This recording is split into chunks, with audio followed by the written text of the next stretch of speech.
to continue the market chat now with Ann Berry, Chief Investment Officer at Wheelhouse.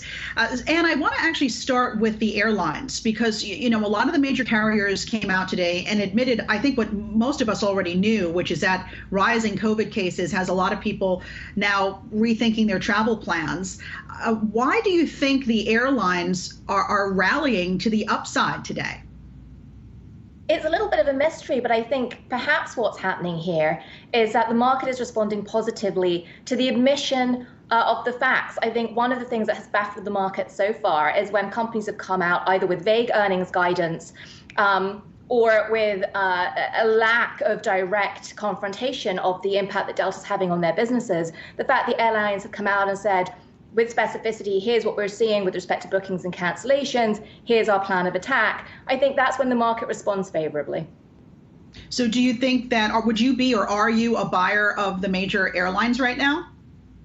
I'm not a buyer right now, in full disclosure. I actually bought into the airlines early in the COVID crisis. And I think one of the things that remains to be seen is over the much longer term, which of the airlines are going to be able to sustain their capital structures? What is the impact of business travel going to be on their highest margin revenue streams? And I think right at this moment, particularly with the rally today, there isn't enough evidence to support some of the valuation uplift that we've seen to be able to sustain itself, particularly if Delta continues to provide a lot of uncertainty.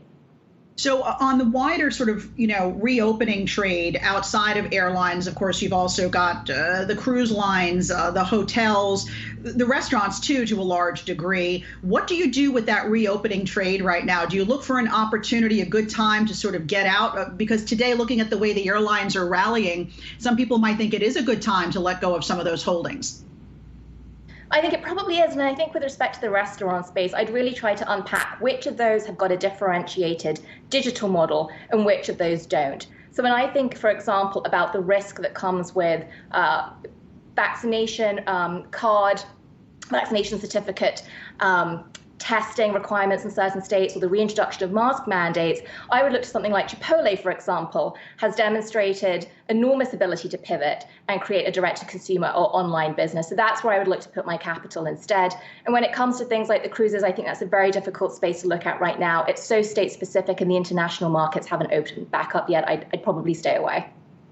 I want to move over to retail for a minute because part of this equation is consumer confidence. And as the Delta variant continues to spread, is that going to mean people will stay home more, not want to go out and shop? Will they do so online, which we saw at the height of the pandemic, of course? What are you doing with retail stocks right now, and who do you like?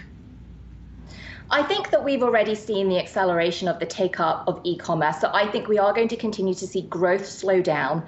I don't think we're going to see some of the blockbuster news that we saw coming out towards the end of last year and the first part of this year when it comes to a lot of these retail stocks. There are certain ones that I think have got very interesting value propositions like Walmart, less because of the e-commerce push and more because that business is very cleverly pushing into content and using content to support customer engagement, shoppable, streaming social, and also doing a huge amount with what was a very nascent advertising business at the end of 2019 and has been growing at over 90% so far. So I think something like a Walmart and others like it are using data, they're mining it, and they're turning it into a service platform for some of their brand partners. I think it's a very clever pivot.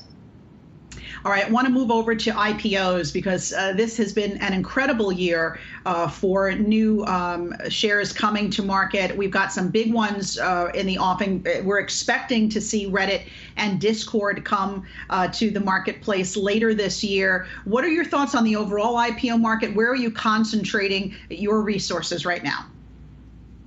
Well, the IPO market is hot right now, I think, as we've seen it in a very long time.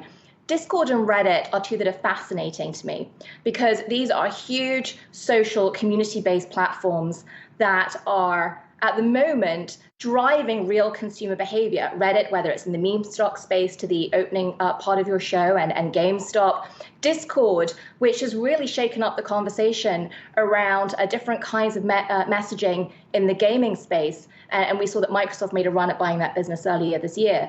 What I'm looking at is how these markets raise capital privately. Reddit, for example, only within the last couple of months raised at a $10 billion valuation in the private market. I understand there are internal expectations of a $15 billion IPO valuation.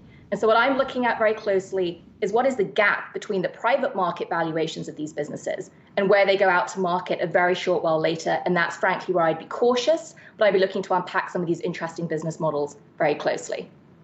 All right, and since we're just racing through these different sectors, want to get your thoughts on big tech before we let you go. And specifically, I'm thinking Apple. The stock has been on fire ahead of next week's expected launch of its new iPhone. What do you do with a stock like Apple right now?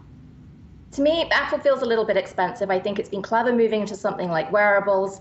I think part of the reason we have seen so much capital flow into that name is it feels like a staple.